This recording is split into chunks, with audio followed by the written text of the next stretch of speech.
Musique, Frédéric Huttman.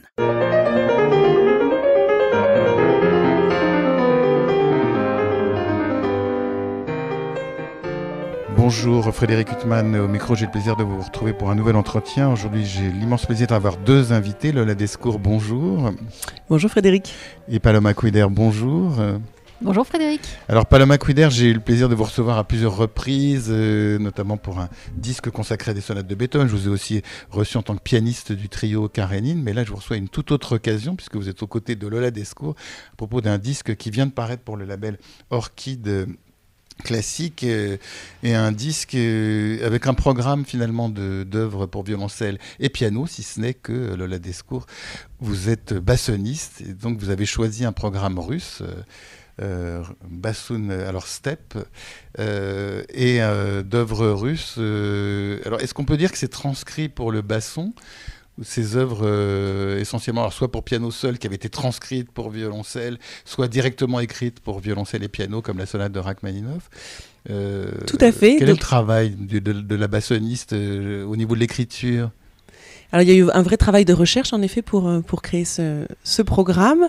Il n'y a pas seulement des œuvres transcrites du violoncelle, mais donc, comme vous l'avez dit, du piano également. Les préludes de Shostakovich qui sont à l'origine seulement pour piano, que nous avons sélectionné 6 préludes et nous les avons arrangés pour basson et piano. Mais il y a également des mélodies, donc où le basson reprend la voix, le rôle de la voix. Alors ce qui est incroyable, c'est que quand on écoute ces œuvres, et si on ne sait pas qu'elles ont été composées ou pour le piano ou pour le violoncelle, on a vraiment l'impression que ça a été composé pour le basson. Et alors il y a une tessiture tellement proche entre le basson et le violoncelle. En effet, alors la tessiture est vraiment similaire entre le basson et le violoncelle. Après, il y a vraiment un choix des œuvres, parce qu'on peut arranger beaucoup de choses, mais toutes les œuvres ne font pas sens sur le basson. Donc là, il y a vraiment eu ce travail de sélection, de choix et de couleurs de son qui correspondent à l'instrument. La voix également est très proche du basson puisque le basson est un instrument et à la tessiture du violoncelle, donc c'est l'équivalent du violoncelle, le cousin du violoncelle, disons chez les bois. Mais le basson est donc un instrument à vent, donc c'est vocal, donc il y a aussi cette proximité avec la voix. Justement, je me tourne vers vous, Paloma, puisque vous êtes connu, alors peut-être que c'est indélicat de dire, au premier chef comme pianiste au sein du trio Karénine. Ça veut dire que vous jouez avec 2 instrumentistes à cordes. Donc vous êtes habitué à jouer avec une violoniste et un violoncelliste, en l'occurrence Charlotte Julliard et Louis Rode. Donc ça veut dire que votre jeu est complètement différent, j'imagine, quand vous jouez avec une bassoniste et quand vous jouez avec des instrumentistes à cordes. Vous vous sentez plus proche de quel instrument en fait? Oui, je pense que ce sont des questions d'apprentissage, d'habitude, d'expérience. Effectivement, le trio Karénine existe depuis 12 ans.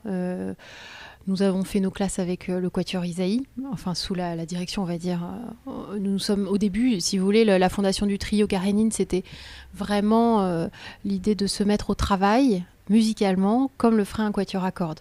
Donc avec la même A16 aussi, dans la concentration sur le répertoire, etc. Et puis surtout, sur ce qui est assez miraculeux, cette volonté, parce qu'il faut vraiment le vouloir pour réussir à comprendre comment ça peut fonctionner, l'idée de savoir fusionner des sons aussi hétérogènes que le son, la technique d'instrumentiste à cordes. Et puis bon, on dit piano, effectivement, on appartient en tant que pianiste à la famille des percussions, mais bon, on a quand même des cordes.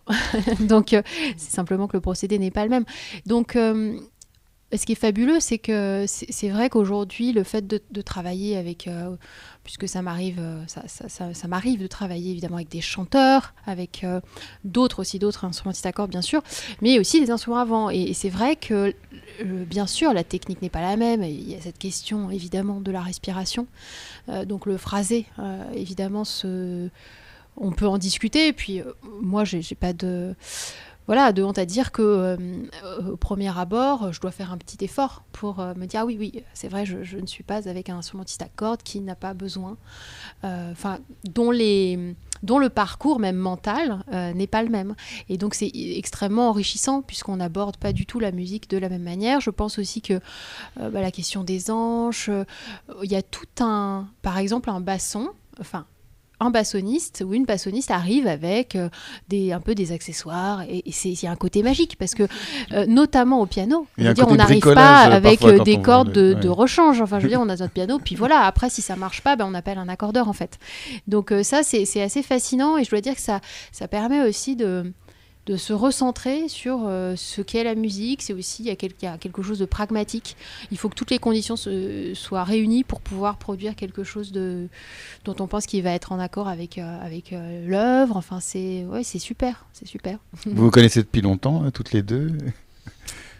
Alors, oui, puisque nous étions au lycée Racine ensemble, à Paris. Dans le 8e. Donc vous, à l'époque, vous étiez encore dans le piano ou À l'époque, alors donc en effet, j'ai démarré par le piano. Le basson est venu un peu plus tard. Je tombais amoureuse de cet instrument lors de L'Enfant et les sortilèges de Ravel, qu'on avait monté avec les classes du conservatoire, où j'étais dans les chœurs d'enfants. Et là, je suis tombée amoureuse du basson. En fait, on assistait à beaucoup de répétitions, on attendait pour la plupart du temps. Et donc, j'étais assez fascinée par l'orchestre que je connaissais peu, et à part quelques instruments, évidemment, les plus populaires. Et oui, il y a vraiment eu un coup de foudre, en fait, je pourrais dire, pour cet instrument, autant par la sonorité que par l'aspect physique que je trouve très original, drôle et beau, en fait. Je trouve que c'est un instrument très effectivement, très élégant. C'est voilà, une parfaite définition. Alors vous avez choisi un répertoire russe. Il y a un lien très fort entre le basson et le répertoire russe, enfin sans compter le célèbre début du Sacre du Printemps, ou même Pierre et le Loup, ou d'autres œuvres où le basson a une place essentielle. Ce Sacre du Printemps, d'ailleurs, puisque vous êtes basson solo, vous avez été à l'Orchestre de Paris, puis à l'Orchestre de Francfort, et maintenant vous êtes à l'Orchestre de Rotterdam. Donc ce Sacre du Printemps, c'est une œuvre emblématique pour l'orchestre et pour vous. Bien sûr, oui. Vous l'avez beaucoup joué? Je l'ai beaucoup joué, mais figurez-vous que j'ai encore jamais joué le solo. Ah oui. Donc j'ai hâte de pouvoir le faire. Et d'ailleurs, nous étions hier en concert avec Rotterdam, avec l'orchestre de Rotterdam, au Théâtre des Champs-Élysées, et j'ai vraiment pensé à ce moment, à cette création en 1913, avec tout le scandale que ça a fait, apparemment la petite anecdote qui disait « Nous avons besoin d'un médecin, s'il vous plaît, un dentiste, 2 dentistes !» Et donc on attend, alors vous attendez J'attends ce moment avec impatience, tout à fait. C'est étonnant d'ailleurs, parce que j'avais discuté avec un corniste du 2e concerto de Brahms, puisque lui a le même rôle dans ce concerto que vous dans le Sacre du Printemps, c'est-à-dire il ouvre l'œuvre. Il me disait c'est extraordinaire d'entrer comme ça et on est tout seul, et il y a le son qui se diffuse comme ça, oui. Ça doit être une sensation formidable. En tout cas, là, donc, vous êtes au sein de l'orchestre de Rotterdam, avec ce concert que vous avez donné hier, aux côtés de l'immense violoniste qu'est Hilary Hahn. Ça va, la saison de l'orchestre de Rotterdam? Vous avez des belles affiches? Nous avons une belle saison, et nous sommes très gâtés. Tout à fait. C'est un orchestre qui appartient à une tradition très marquée? Oui, alors il y a vraiment la tradition de Valéry Gergiev, en fait. L'orchestre de Rotterdam est un orchestre assez ambitieux et innovant. C'est vraiment un orchestre qui a misé très souvent sur des jeunes chefs qui n'étaient pas du tout connus, donc comme Valéry Gergiev, qui à l'époque n'était absolument pas connu en Europe, et ça a été son premier poste, et il est resté 15 ans à la tête de l'orchestre.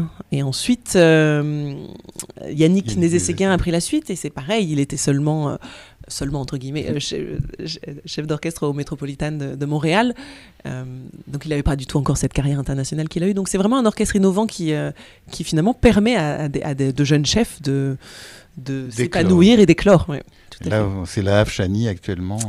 Ouais. Donc, comment ça s'est passé depuis un an? Vous avez joué beaucoup de répertoires avec lui, ou avec beaucoup de chefs invités? Oui, la saison se partage, disons, peut-être un tiers de la saison est dirigé par la Hav Shani, et le reste sont des chefs invités.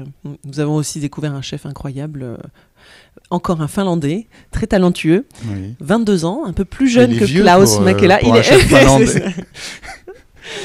Et qui est maintenant notre premier chef invité, qui a été nommé premier chef invité. Donc il s'appelle Tamor Petolkovski. Alors Paloma, je me retourne vers vous, puisque dans ce disque, on va parler du répertoire de ce disque Bassoon Steppe. Donc vous êtes bien sûr aux côtés de Lola Desco. Alors il y a une œuvre phare, enfin toutes les œuvres sont des chefs-d'œuvre, mais il y a une œuvre phare qui est bien sûr la sonate de Rachmaninoff pour violoncelle et piano. Et c'est une œuvre que vous avez beaucoup jouée avec des violoncellistes Alors c'est une œuvre que j'ai jouée, heureusement que je l'avais jouée d'ailleurs, parce que je pense que ça m'a donné aussi un regard, disons, autour de l'adaptation que tu as pu en faire. Je l'avais déjà expérimenté vraiment avec violoncelle. Je ne l'ai pas non plus énormément joué, mais je l'ai joué quelques fois. Et c'est vrai que je ne m'attendais pas forcément à l'enregistrer. Ça arrive parfois, on joue des œuvres et on se dit, oh là là, si jamais je l'enregistre un jour, ceci, cela, et puis on ne pense pas qu'on va nous le proposer. Puis finalement, ça arrive beaucoup plus tôt que prévu et on dit, ah, bon. Et c'est un beau défi. J'étais très curieuse quand Lola m'a proposé ce programme de l'entendre, tout simplement au basson. Et je me doutais que, notamment dans le second mouvement, on entend des articulations qui peuvent tout à fait immédiatement faire penser au basson, et dans lesquelles on se dit que le basson a toute sa place. Et puis, je pense que, quand même, évidemment, ça paraît une évidence, puisque le basson est un instrument à vent, et donc il a cette faculté vocale. Mais c'est vrai que je ne m'attendais pas à entendre autant de lyrisme, autant cette qualité lyrique du basson dans cette sonate, et qui est extrêmement lyrique. Voilà, ça tricote au piano, et puis au violoncelle ou au basson, ça chante. Et de temps en temps, on essaye de chanter aussi un peu au piano. Et oui, c'est un défi, hein, cette sonate. Et c'était formidable de la vivre avec Lola à travers cet enregistrement. Et j'ai trouvé que justement, le basson apportait beaucoup de souffle, en fait, à cette sonate, sans jeu de mots. Mais on respire différemment, et on est aussi un peu obligé de respirer, et nous aussi, avec le basson. Et en même temps, le côté mordant est là aussi. Enfin, c'était un très beau voyage. Et c'est aussi le propre, je trouve, de la transcription. Ne pas chercher à retrouver l'œuvre telle qu'on la connaît, mais découvrir d'autres coins, d'autres facettes, puisque quelque part, l'interprétation, c'est quand même de mettre en valeur sa vision d'une œuvre à travers la connaissance qu'on en a, mais aussi peut-être des choses que d'autres interprétations ne font pas entendre. Alors cette œuvre, elle est absolument merveilleuse, mais quand même le mouvement lent, la fin du mouvement lent, ça vous cueille complètement. C'est une musique absolument bouleversante, à la fois le piano et le basson. Enfin, c'est un des moments les plus bouleversants de toute la musique de Rachmaninov, je trouve. Mais c'est-à-dire que c'est un moment particulièrement poignant, dramatique. On peut y mettre, je pense, plein de choses, en tout cas extrêmement intense. Ouais. Et vous, Lola Descours, avant de prendre votre instrument, le basson, pour interpréter cette sonate, vous l'avez beaucoup écouté au violoncelle, ou justement vous avez essayé de vous détacher totalement de l'instrument d'origine? Oui, je l'ai beaucoup écouté au violoncelle. J'ai écouté beaucoup d'interprétations différentes. Et oui, pour m'inspirer évidemment de cette technique d'archer. J'ai essayé vraiment d'assimiler l'archer à l'air, en fait. C'est la même... et à la fois de copier, de m'inspirer, mais finalement après de proposer quelque chose de différent, un nouveau visage, en fait, comme vient de le dire Paloma, c'est vraiment le principe de l'arrangement, c'est de proposer un autre regard.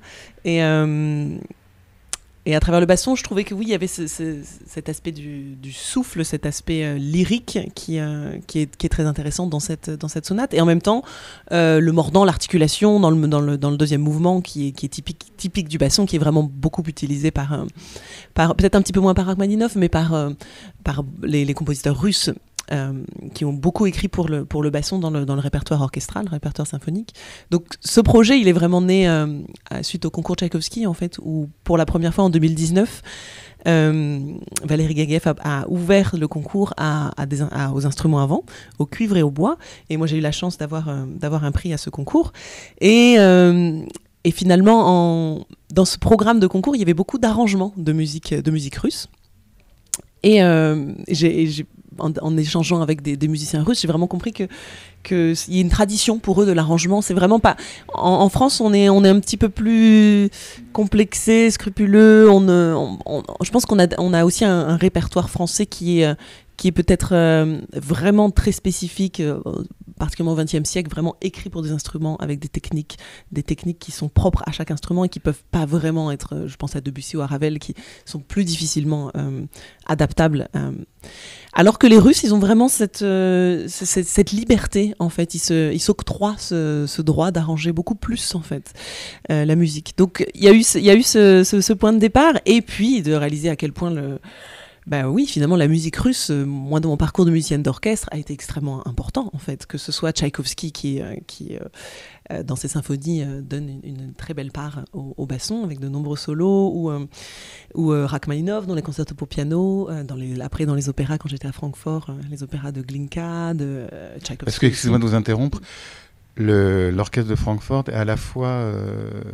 Non, vous étiez dans l'orchestre de l'opéra. Moi, j'étais membre de l'orchestre de l'opéra de Francfort. Oui. Oper Frankfurt, voilà, c'est ça. Parce qu'il y a des orchestres qui ont deux vocations, mais là, en l'occurrence... Non, là, on joue un petit peu de... L'orchestre joue quelques concerts symphoniques à l'Alte Oper, mais principalement, c'est vraiment une maison d'opéra. Ouais. Et vous venez d'horizons toutes les deux quand même très différentes, puisque vous, justement, Paloma, il y a ce côté chambriste, le trio Karénine depuis 12 ans, et vous, Lola Descours, même si vous êtes une amoureuse de la musique de chambre, l'orchestre prend une place énorme dans votre itinéraire musical. Donc, comment ça se passe, justement, votre réunion de vos deux parcours vous êtes retrouvés sur le terrain de la musique de chambre de manière naturelle Oui, à l'initiative de Lola qui m'a contactée en me proposant en fait ce programme. Et le lycée Racine mène à tout. Voilà, c'est ça. Et en fait, je pense qu'on se retrouve tout simplement autour des œuvres. Et comme Lola, tu l'exprimais si bien autour de la sonate de Rachmaninov et ton écoute des enregistrements avec violoncelle et piano, voilà, moi c'est vrai qu'au sein du trio Karénine et d'autres collaborations de chambristes, mais quand je t'entends parler de l'air et de l'archet et des efforts, enfin d'imagination pour t'inspirer, en fait, c'est une question d'inspiration d'une certaine technique pour aller dans une direction donnée, en fait, guidé par tes oreilles. Moi, quelque part, notamment grâce à l'enseignement du Quatuor Isaïe ou Hato Bayerle, qui était altiste au sein du Quatuor Alban Berg, ce qui m'a beaucoup plu, ce qui m'a vraiment séduite, c'est que à travers la rencontre des autres instruments et de cette écoute, j'ai cherché pendant des années, je cherche toujours, mais c'est devenu un peu plus quand même une nature. Comment on attaque une note, comment on phrase, et en fait en s'inspirant des collègues, c'est fantastique, enfin des collègues qui ne pratiquent pas le même instrument, c'est formidable parce qu'on enrichit tellement sa pratique musicale, mais purement instrumentale en fait, et c'est là qu'on fait totalement le lien avec l'écoute, l'oreille, et tout se réunit, c'est-à-dire que contrairement à tout ce que j'avais pu apprendre auparavant, et après, ça se passe à l'infini. On le dit toujours, hein, quand on pratique un métier artistique, on n'arrête jamais d'apprendre. Et donc, c'est vrai que c'est assez ensorcelant, en fait. Donc, je pense que toutes les deux, on s'est retrouvées autour des œuvres, en fait. Qu'allons-nous faire de ces œuvres? Comment les rendre? Comment réussir à les faire entendre? Parce qu'en fait, quelque part, c'est assez osé, finalement, de proposer des arrangements. Alors pour certaines œuvres, je pense moins, par exemple les préludes pour piano de Shostakovich, parce qu'en plus il y a une forme il y a déjà eu une transcription d'une pour part, piano, voilà, violon. c'est ça, puis il y a une forme d'immédiateté, mais c'est vrai que la sonate pour violoncelle et piano, on peut tout à fait imaginer que les musiciens notamment se disent tiens, qu'est-ce que ça peut donner? Et en fait, je pense que depuis la sortie du disque, on a reçu vraiment de très bons retours. Et puis, moi, intimement, je suis convaincue, pour l'avoir joué justement avec violoncelle, que c'est passionnant aussi au basson, et c'est ce qui est le plus important, quelque part. Non, ce que je trouve justement fascinant, parce que Lola Descours, vous disiez justement que chez les Russes, il y avait une plus grande liberté par rapport à l'adaptation, la transcription que pour les Français. En même temps, quand un compositeur compose une œuvre pour tel ou tel instrument, c'est soit une commande d'un musicien, on pense à Brahms pour ses œuvres pour clarinette ou à d'autres. Et là, alors Rachmaninov, je ne sais plus pour qui il avait composé cette sonate, si c'était pour un violoncelliste précis, mais en même temps, le compositeur, il a une idée du son. Et vous nous faites apercevoir une chose que n'avait pas envisagé le compositeur. Je dois dire que votre disque, il est extraordinaire, il est magnifique. En même temps, c'est complètement inattendu d'écouter notamment cette sonate de Rachmaninov. Et on peut penser que Rachmaninov n'aurait jamais envisagé ça. Alors à la fois vous prenez une place d'adaptateur, mais presque vous co-composez, parce que vous pensez à quelque chose à laquelle le compositeur n'avait pas pensé. Et alors c'est quoi? Parce que c'est une œuvre que vous aimez énormément, vous dites quand même c'est dommage que je puisse pas l'interpréter, ou ça se passe comment le processus? Oui, c'est sûr que c'est assez osé de se permettre de... Mais vous avez eu raison. d'interpréter cette œuvre au basson et piano.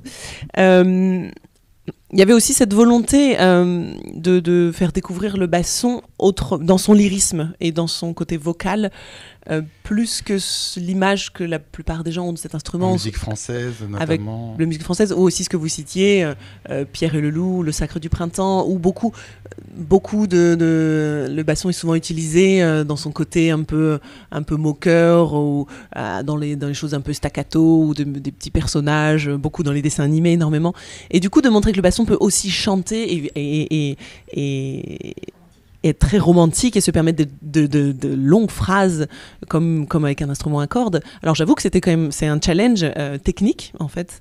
Oui, parce qu'on n'en a pas parlé, mais au niveau de la difficulté instrumentale.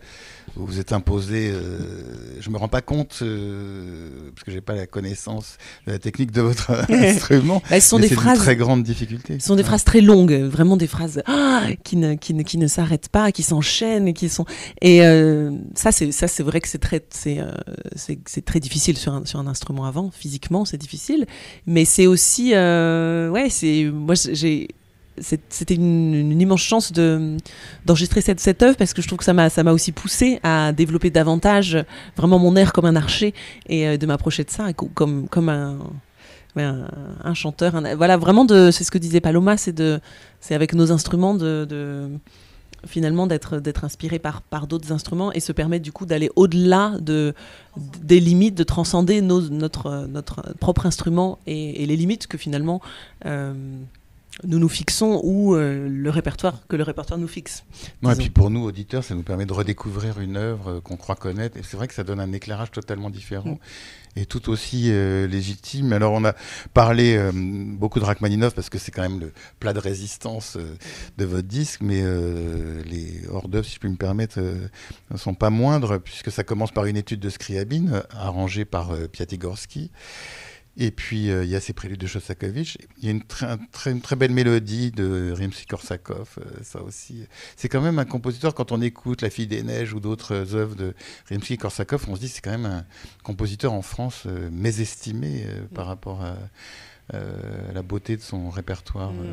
Même les symphonies, est-ce que vous jouez ces symphonies alors que vous avez pu jouer son répertoire? Beaucoup. Oui, bien évidemment. Sûr. Et vous, Paloma, il y a des œuvres chambristes, mais pas du tout pour votre formation. Je crois qu'il y a Il me semble avoir vu un trio de Rimsky-Korsakov, mais je crois... Avec clarinette. Oui. Mais non, c'est vrai qu'on a absolument... C'est vrai que c'était aussi cette... Scriabine, quasiment tous les compositeurs qui figurent au programme de ce disque, on a du répertoire pour piano. Donc ça, c'est formidable. C'est un répertoire qui est magnifique. Moi, l'étude de Scriabine, je l'avais joué plus jeune, et puis je l'avais aussi beaucoup écouté par Horowitz. Et c'est vrai que l'une des idées de Lola aussi, à travers ce programme, il me semble, c'était d'explorer toutes les facettes et la complexité de l'âme russe, en fait. C'était l'inspiration russe aussi, j'imagine, comme un grand tableau.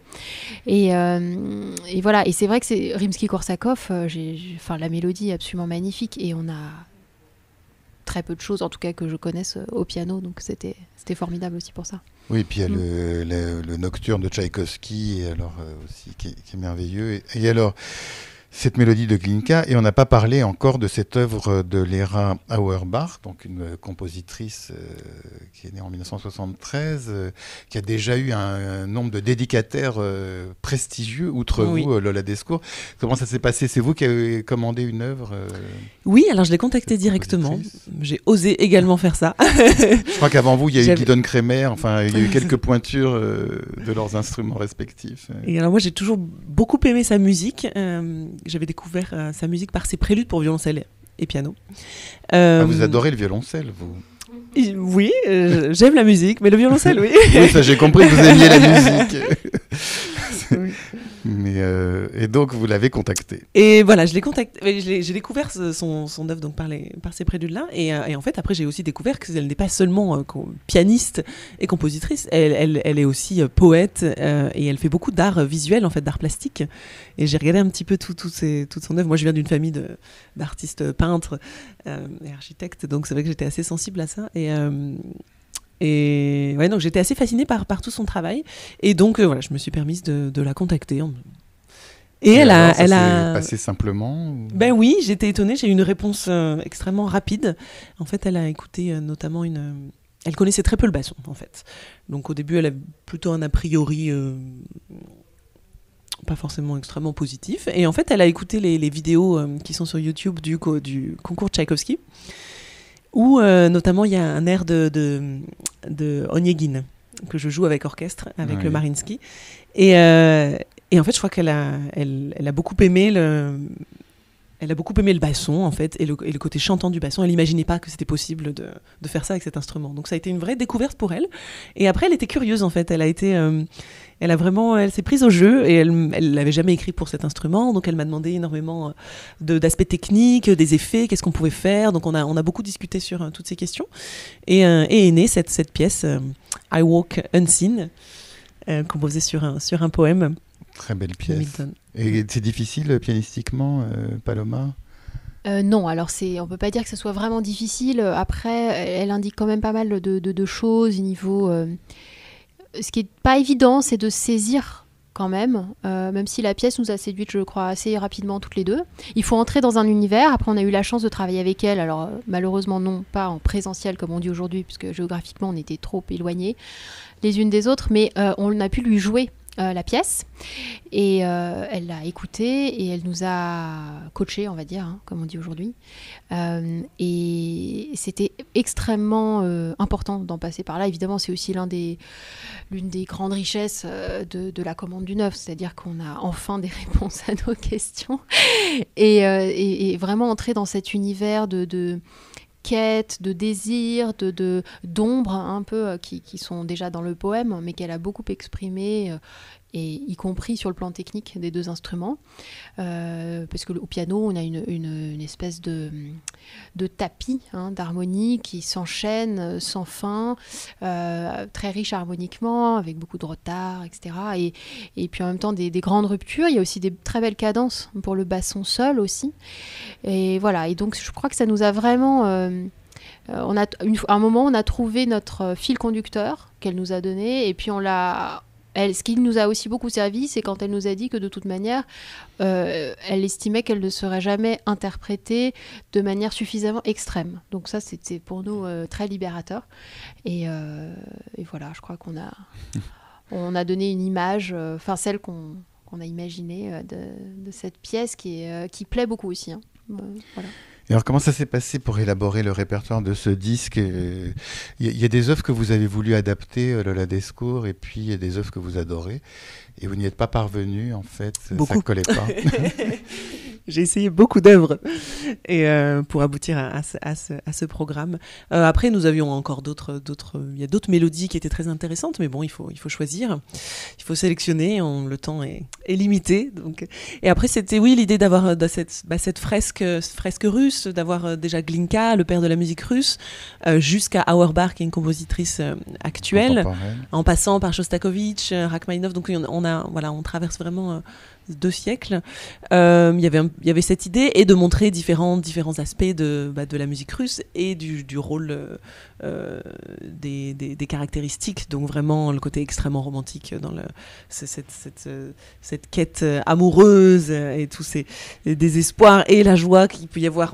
On alterne vraiment dans la sonate de Rachmaninov, mais aussi l'orientalisme, ce fantasme oriental qu'on peut entendre dans le Rimsky-Korsakov. Et évidemment, toute cette période sous un régime soviétique, sous une dictature soviétique, dans les préludes de Shostakovich, où on entend vraiment ce sarcasme, cette ironie, ce désespoir. C'est très, très chargé. Vous, Shostakovich, c'est un compositeur que vous jouez en trio, bien sûr avec son deuxième trio, Paloma. Oui, il a composé donc 2 trios. L'un, le premier, vraiment au tout début, il était d'ailleurs très amoureux d'une jeune fille russe et il lui a dédié ce trio qui est encore très empreint de romantisme justement. C'est un Shostakovich qu'on pratique beaucoup moins, très différent de celui du disque Bassoon Steps. Et puis nous avons également son deuxième trio, extrêmement proche d'ailleurs du trio de Weinberg, qui était son grand ami que nous avons enregistré avec le trio Karénine il y a quelques années. Oui, on a aussi le quintet avec piano, qui est très très beau. Et c'était son instrument, le piano. Donc, et puis, il y avait tellement de grands pianistes, enfin, il y en a toujours d'ailleurs, mais en URSS, en ex-URSS, à l'époque, que je pense que Shostakovich était extrêmement bien servi et inspiré dans sa lutte, puisqu'en fait, composer rimait un petit peu avec lutter pour lui. Lola Descours, à l'orchestre, quels sont les compositeurs qui vous gâtent le plus en tant que bassoniste, c'est avec lesquels vous avez le plus d'affinité? On a parlé de tous ces compositeurs russes, bien sûr. Oui, particulièrement les compositeurs russes pour la musique symphonique. Après, à l'opéra, c'est vrai que compositeurs allemands aussi, que ce soit Strauss, Wagner, ou italiens, en fait. Tout ce qui est Puccini, Verdi, aussi le basson a un très beau rôle. C'est vrai que l'opéra, le drama de l'opéra pousse davantage les compositeurs à écrire pour les instruments graves. Donc, le violoncelle ou le basson sont très à l'honneur à l'opéra. Peut-être plus qu'en symphonique. Vous parliez d'Eugène Onegin, d'ailleurs, il y a des phrases bouleversantes au basson. Tout à fait, exactement. Ouais. Vous l'avez beaucoup joué à Francfort ou... Oui, je l'ai joué une fois. À Francfort, nous, on balaye un immense répertoire. C'est vraiment une maison d'opéra qui a un répertoire très varié et beaucoup de productions. Oui. Et là, vous êtes donc à Rotterdam avec Laaf Chani, qui est aussi un immense chef. Comment vous voyez un chef? À quoi vous voyez tout de suite que c'est un grand chef? Parce que nous, de la salle, parfois c'est très très mystérieux. Et quand on discute avec des musiciens d'orchestre, alors d'abord, souvent les musiciens n'ont pas tous le même avis sur un chef. Il y en a qui adorent un chef, d'autres. Ça reste une question assez mystérieuse et assez magique en fait. Je vous rejoins là-dessus. Alors évidemment il y a des techniques. Il y a la technique, il y a des chefs vraiment qui ont une très belle baguette, qui est une baguette très précise, très belle, qui permettent vraiment à chacun de se sentir important et de trouver la balance naturelle vraiment pour avoir un très bel équilibre sonore dans l'orchestre. Et puis après il y a vraiment cette magie, cette aura qu'un Valéry Gergiev par exemple a. Et c'est difficile à expliquer, c'est vraiment quelque chose, c'est sa personne. Il arrive sur le podium et déjà on sent rythmiquement quelque chose d'installé, quelque chose de... Et l'orchestre va sonner complètement différemment. Ça, c'est... Oui, mais en même temps, vous, en tant qu'instrumentiste avant, on a l'impression que vous avez besoin aussi qu'on vous laisse une marge de liberté et que vous puissiez laisser votre musique s'épanouir aussi. Oui, c'est d'être à la fois guidé, porté, soutenu et d'avoir cette liberté en effet de pouvoir jouer les solos de manière. Oui. Et vous, Paloma, savant mélange. Quand vous jouez en trio avec orchestre, donc le répertoire est... Bon, on pense à Beethoven, on pense à Martineau. Voilà, exactement. Alors nous avons enregistré récemment 2 triples concertos contemporains de Benoît Menut et Philippe Hersan. Hersan, c'est un compositeur qui vous est proche. Oui, tout à fait. Il a composé d'ailleurs un très beau trio. Et c'est la musique qui sonne vraiment très bien, et ce sont 2 œuvres un petit peu en miroir puisque Benoît Menut a composé son trio en pensant fortement à celui de Philippe Hersan, et tous les 2 sont d'inspiration très poétique, fondée sur un poème. Enfin voilà, donc c'est un disque qui va paraître. Oui, ça pour Miraré en mai. Voilà, en mai 2023. Avec quel orchestre? Avec l'orchestre de chambre de Wallonie, sous la direction de Van Mardi-Rossian. Van Mardi-Rossian, qui est également pianiste. Oui, tout à fait, excellent pianiste. Excellent pianiste. En tout cas, ce disque Bassoon Step est absolument merveilleux pour le label Orchid Classique. Juste une dernière question. Descours, vous avez choisi les œuvres, et après, pour l'ordre du disque, ça a été très compliqué d'élaborer, de commencer par Scriabine, terminé par Rachmaninov. Bon, ça, c'était un peu encore le grand chef-d'œuvre du disque, par le génie et par la longueur. Mais au niveau de l'itinéraire, ça a été une grande réflexion. En effet, c'était une évidence de terminer par le plat de résistance, la grande sonate de Rachmaninov. Après, ça a été une réflexion. Premièrement, nous pensions démarrer par les préludes de Shostakovich. Bon, finalement, nous avons inversé et donné la tonalité peut-être un peu plus lyrique dès le début. En fait, ça a été ce parti pris. Et ensuite, c'était la réflexion était autour de la pièce de Léra Auerbach, pouvoir la mettre en valeur, donc avoir quand même, disons, les oreilles disponibles pour entendre cette musique. Et d'où la mélodie de Glinka après, qui est assez... qui est plus, disons, harmoniquement plus simple et qui permet de se préparer au grand voyage de la sonate pour violoncelle et piano de Rachmaninov. En tout cas, le terme voyage est particulièrement adapté à ce disque, qui est un merveilleux voyage dans ces steppes russes qui commence par Scriabine et qui se termine par Rachmaninov. Lola Descours, il me reste à vous remercier infiniment d'avoir été mon invité. Merci à vous, Frédéric. Et Paloma Couider, bien évidemment. Merci également à vous. Pour illustrer cet entretien avec la bassoniste Léla Descours et la pianiste Paloma Couider, je vous propose de les écouter interpréter des préludes de Scriabine suivis d'une œuvre de Rimsky-Korsakov, le Rossignol, suivi d'un nocturne de Tchaïkovski et d'une élégie de Glinka. Je vous souhaite une très belle écoute de ces œuvres. Bonne fin de soirée sur RCJ.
Thank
you.